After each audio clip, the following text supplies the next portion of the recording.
Welcome to GK classes. आज हम लोग पढ़ेंगे कक्षा 9th की मैथ की बुक जो 1.3 जो ये है 1.3 का शेष बचे हुए प्रश्न हैं। ये तीसरे क्वेश्चन नंबर से हम लोगों ने किया नहीं, तो तीसरा क्वेश्चन जो है आज हम लोग करने वाले हैं। तीसरा क्वेश्चन का ए नंबर दिया हुआ है, नंबर 1 है। क्वेश्चन नंबर तीसरा का क्वेश्चन नंबर 1 है दिया हुआ है। इसका हम लोग हल निकाल रहे हैं। हल है, क्वेश्चन दिया हुआ है कि 0.6 क्या लिखा है 0.6, और ये 6 के ऊपर जो लिखा हुआ है ये क्या होता है, ये आप लोगों के लिए नई चीज़ है।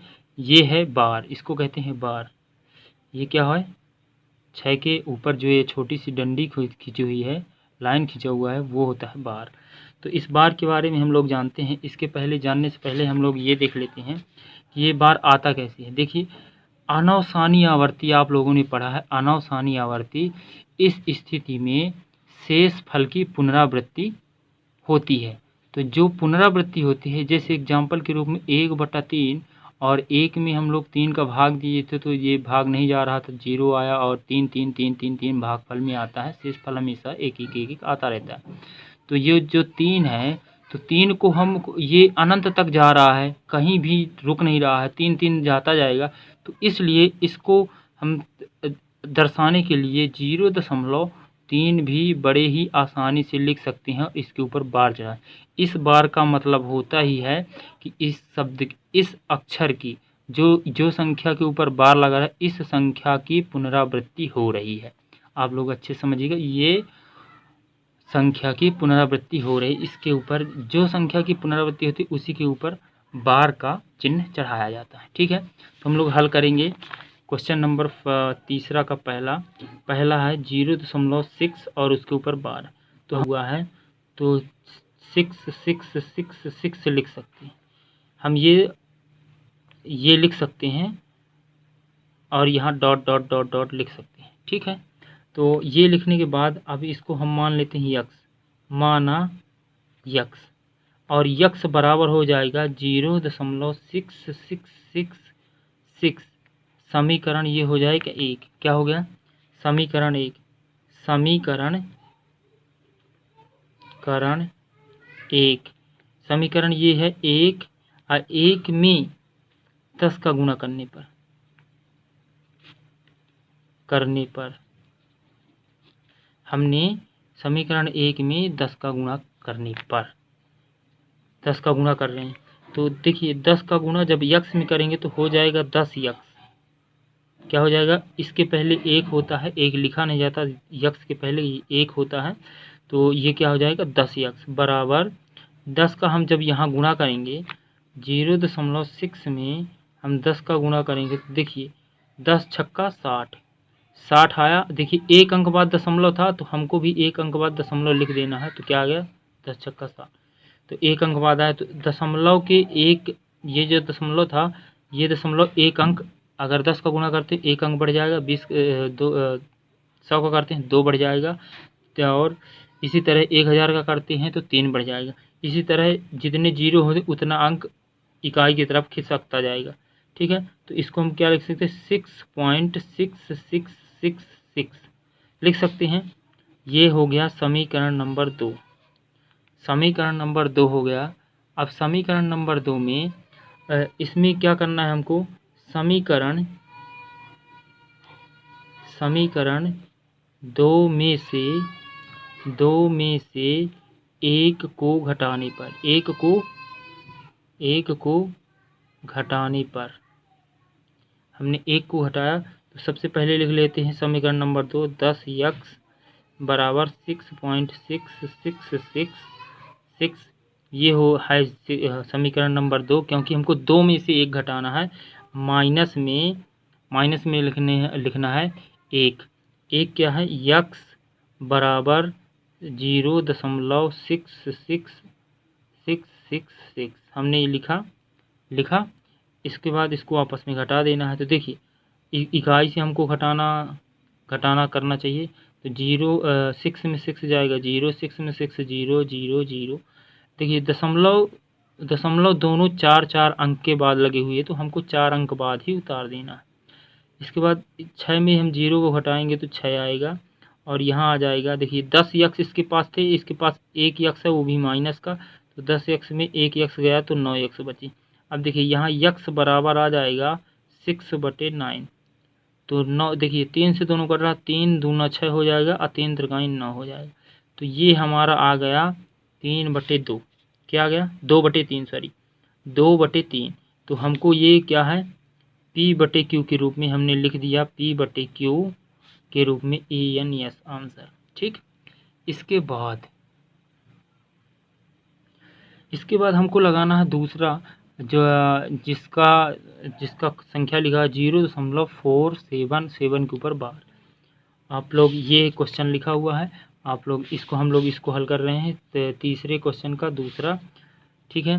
तो इसमें सबसे पहले माना यक्स बराबर क्या है 4047 के ऊपर बार है। समीकरण 1, समीकरण 1 में 10 का गुणा। देखिए हम 10 का गुणा कर रहे हैं, 10 का गुणा सेम टू सेम लगाना है आपको, दूसरा और तीसरा भी गुणा करने पर। ठीक है। हमने इसमें गुणा किया, फिर 10 का गुणा किया, 10 यक्स बराबर 1 अंक इधर चला जाएगा तो 4.777। इसको हम 7 लिख सकते हैं, बिल्कुल लिख सकते हैं, क्योंकि 7 के ऊपर बार लगा है तो 7 जाएगा। ठीक है ना।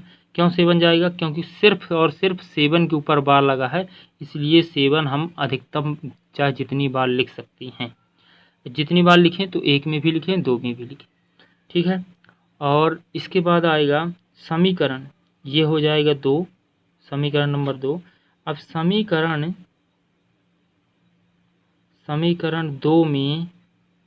2 में से एक, समीकरण 1 को घटाने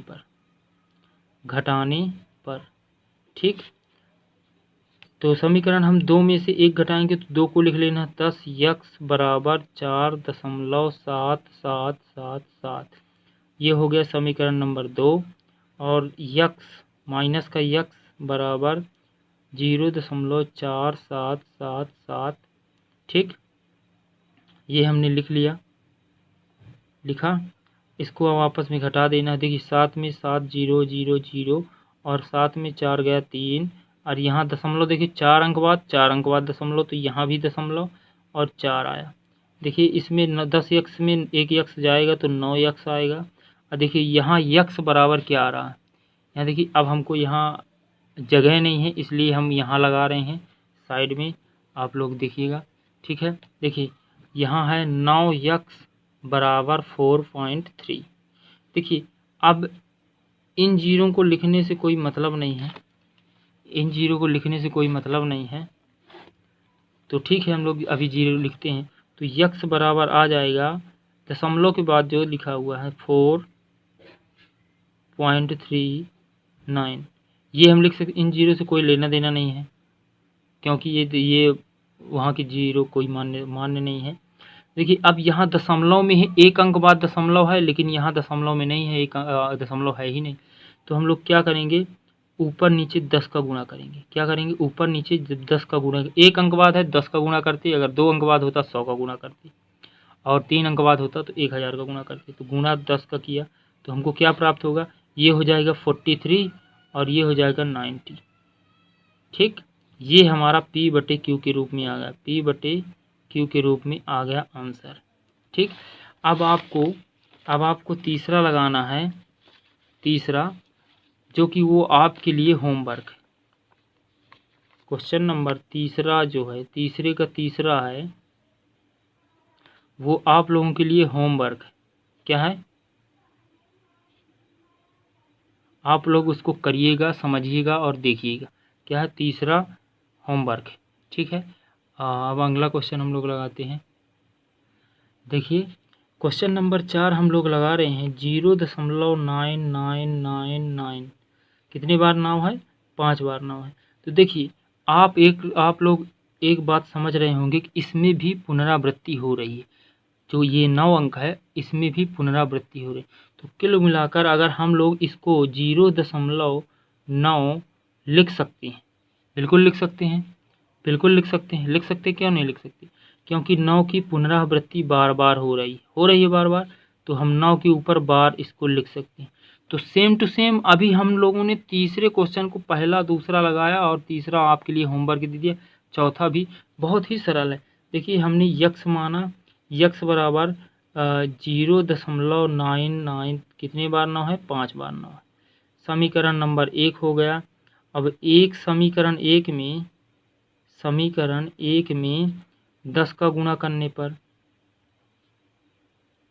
पर तो 10 का गुणा किया तो 10 यक्स बराबर 0.9 देखिए ये एक अंक इधर चला जाएगा तो 9.9999, ठीक है, ये आया। ये हो गया समीकरण नंबर 2। अब समीकरण नंबर 2, तो समीकरण नंबर 2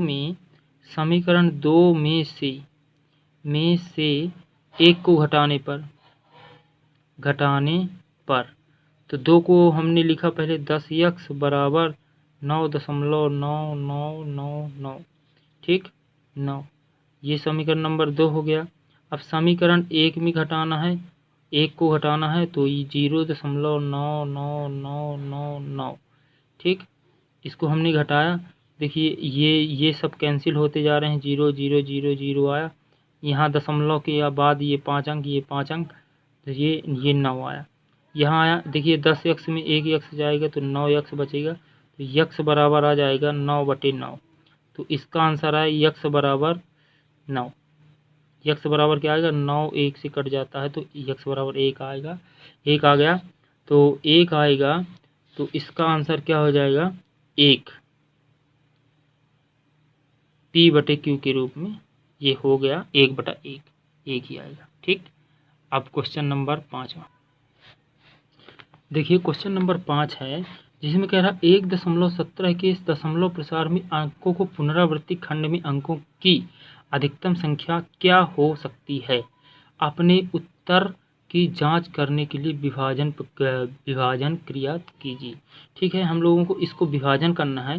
देखिए 1/17 लिखा हुआ, 1/17 में 17 का भाग 1 में देना, तो हमने 1 में 17 का भाग दिया तो हमको क्या प्राप्त होता है? देखिए भाग तो जा नहीं रहा तो इसमें 1 0 रखते, फिर भी भाग नहीं जा रहा तो ये दशमलव हमने रखा, 1 0 यहाँ रख लिया, फिर 1 0। 17 पना 85 होता है तो 5 हमने यहाँ रखा, और 85 यहाँ रखा, और ये बचा कितना? 15। शेषफल बचा 150। 1 0 आ गया।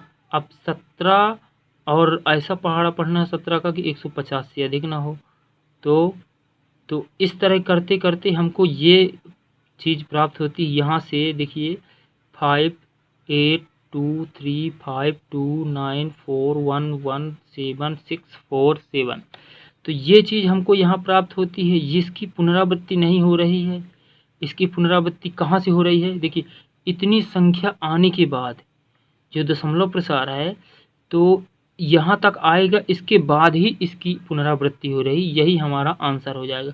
आप इसको आगे बढ़ा के समझ लीजिएगा, आगे इसको आपको भाग देना है, ठीक, इसको आपको आगे भाग देते जाना, जो शेषफल आएगा और आपका आंसर यही आने वाला है। और लास्ट में ये 7 आएगा।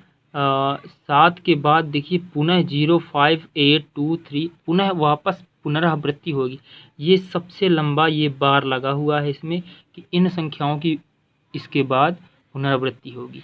ठीक है, इसके बाद हम लोग पढ़ते हैं क्वेश्चन नंबर 6। तो क्वेश्चन नंबर 6 कह रहा P/Q Q 0 नहीं है। क्वेश्चन कह रहा है Q 0 नहीं के रूप में परिमेय संख्याओं के अनेक उदाहरण लीजिए जहां P और Q पूर्णांक हैं। देखिए P और Q पूर्णांक होने चाहिए, एक के अतिरिक्त अन्य कोई उभयनिष्ठ गुणनखंड नहीं है। एक के अतिरिक्त कोई उभयनिष्ठ गुणनखंड नहीं है जिसका शांत दशमलव देखिए आपको शांत दशमलव निरूपण प्रसार भी करना है, जिसमें शांत प्रसार होना चाहिए। शांत का मतलब शेषफल 0 आए। क्या आप अनुमान लगा सकते हैं Q को कौन सा गुण अवश्य करना चाहिए? देखिए, Q को कौन सा गुण अवश्य करना है, या तो 2 करना चाहिए या तो 5 करना चाहिए, क्योंकि 2 और 5 के ही मिलन से 0 आता है, और 0 को हमको क्या करना है, Q बराबर 0 नहीं करना है। तो जब शेषफल हमारा जो शेषफल आना चाहिए वो क्या आना चाहिए, 0 आना चाहिए। कहने का मतलब जो शांत प्रसार होना चाहिए। तो इसमें हम लोग गुण क्या रखेंगे, इसमें 2 और 5, 2 और 5 का गुणज ही Q के रूप में हम लोग रखेंगे। तो ठीक, एक हमने एग्जाम्पल ले लिया पहला 7/2, तो हमने 7 का भाग दिया 2 से, तो 2 तिहाई 6 और एक शेषफल आया। एक शेषफल आने के बाद देखिए पॉइंट लगता है और 0 आता है, 2 पंचे 10 होता है। तो 10 देखिए इसमें क्या आया, 0 0 0 0 आया, तो ये क्या है, शांत प्रसार है। क्या है, शांत प्रसार। ठीक ठीक, इसके बाद 2 और 5 का गुणज कोई भी आप लिख सकते हैं। ठीक है, देखिए 11 में हम 5 का भाग देते हैं तो 5 दूना 10 और 1 आया, फिर 5 दूना 10 दशमलव आया, 5 दूना 10। हम आशा करते हैं आप लोगों से ये भाग बहुत ही सरल बनता होगा। इसमें भी 0 आया, ये भी क्या है, शांत प्रसार। ठीक, इसके बाद ये तीसरा नंबर आता है, तो 21/10, इसमें हम भाग देते हैं 10 एकम 10, 10 आया, सॉरी 10 दूनी 20 आता है, 10 दूनी 20, ये भी 20 आया, और एक शेषफल बचा, दशमलव नहीं जा रहा भाग, दशमलव आएगा, 0 है, 10 एकम 10, तो इसका क्या आया, 2.1, तो और 10 शेषफल क्या है, 0.00 आए, तो ये भी क्या है, शांत प्रसार। तो बहुत ही ईजी है क्वेश्चन नंबर 6। अब आते हैं क्वेश्चन नंबर 7 में। क्वेश्चन नंबर 7, तो अब क्वेश्चन नंबर 7 कह रहा है कि ऐसी 3 संख्याएं लिखिए जिनके दशमलव प्रसार अनावसानी अनावर्ती हो। देखिए क्वेश्चन अच्छे से समझिएगा, इसमें अनावसानी आवर्ती नहीं पूछ रहा है, अनावर्ती पूछ रहा है। तो अनावर्ती कौन कौन से होते हैं, तो अनावर्ती होते हैं, ठीक है दोस्तों, देखिए इसमें ऐसी 3 संख्याएं जिनका दशमलव प्रसार अनावसानी अनावर्ती। ठीक है, अनावर्ती आपको देखना, हमने बताया था कि अनावसानी आवर्ती है ये पुनरावृत्ति वाला, लेकिन इसके नीचे अनावसानी अनावर्ती हमने बताया, इसकी स्थिति में शेषफल की पुनरावृत्ति नहीं होती है। देखिए इसमें √2 का मान 1.414231356237, इसी तरह क्रमशः, कहने का मतलब ये कोई पुनरावृत्ति नहीं होती, ये ऐसे ही अनंत तक चला जाता है। ऐसे पाई का मान 22/7, देखिए ये ऐसे ही आप कितना भी करेंगे तो शेषफल कुछ न कुछ रह जाएगा, और आपका भागफल जो भी आएगा वो भागफल पुनरावृत्ति नहीं होगी, और क्रमशः किसी न किसी अंक में परिवर्तन होता रहेगा और ऐसे ही बढ़ता रहेगा।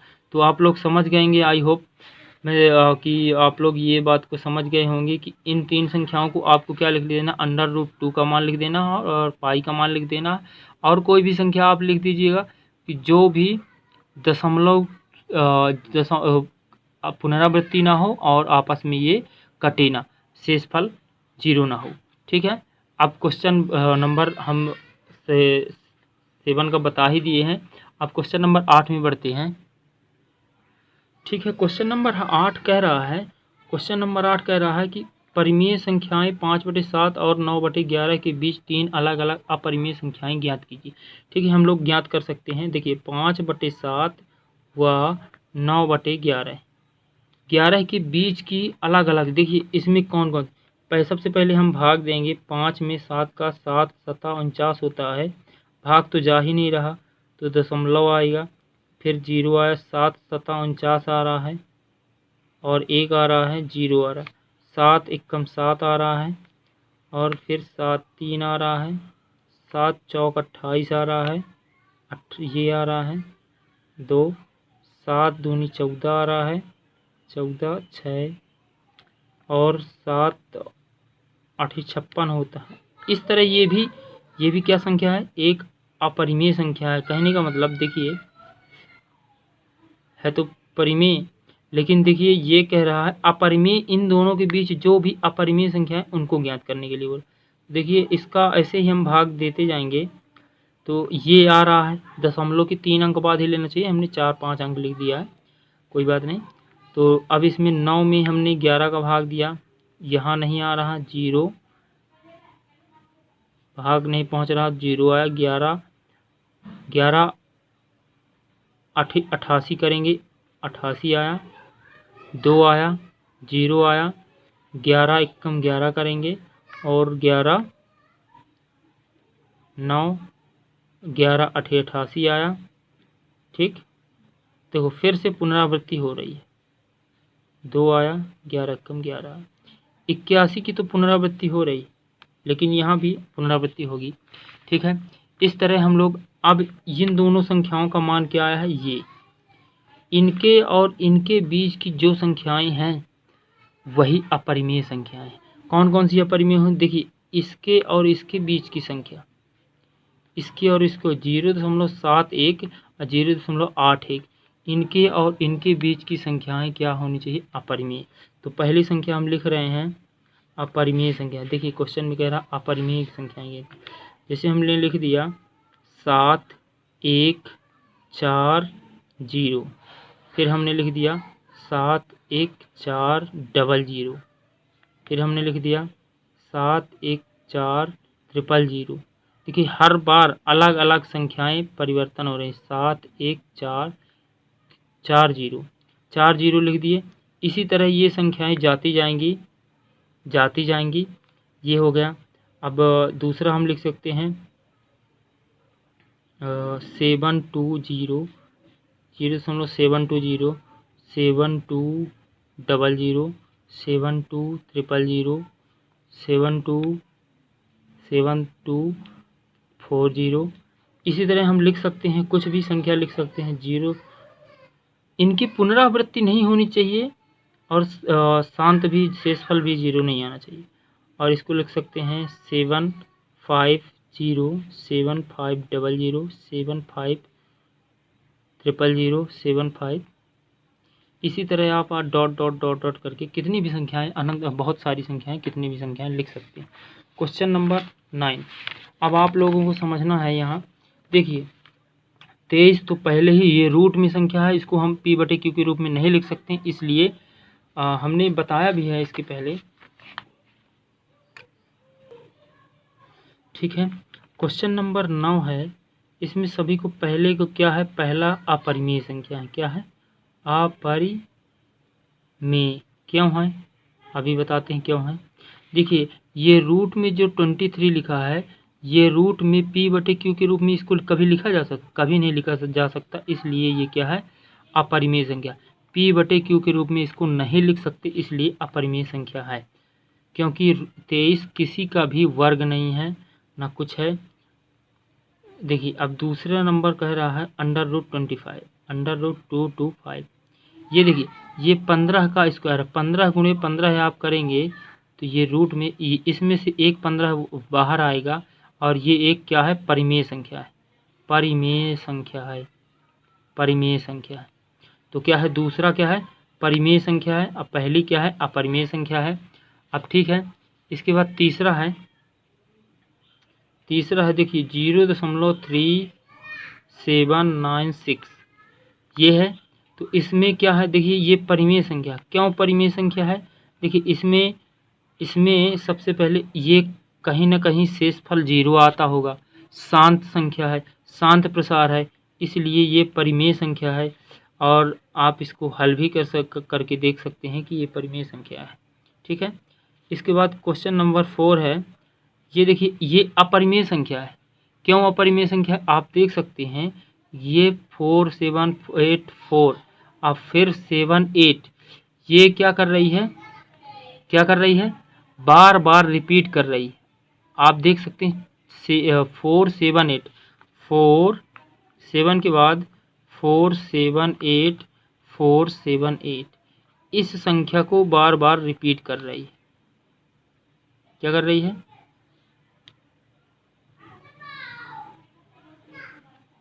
तो ये क्या हो जाएगी, अपरिमेय संख्या।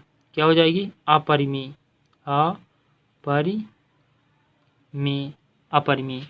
ठीक है, इसके बाद देखिए तीसरी 5th नंबर, ये भी अपरिमेय संख्या। देखिए 0 1 0, ये भी अल्टरन अपरिमेय संख्याएं हो रही है और ये कंटिन्यूअस जा रही है। ठीक, तो ये भी क्या हो जाएगी, अपरिमेय संख्या हो जाएगी। तो नेक्स्ट डे अगले दिन बढ़ेगी अगले चैप्टर पर 1.4।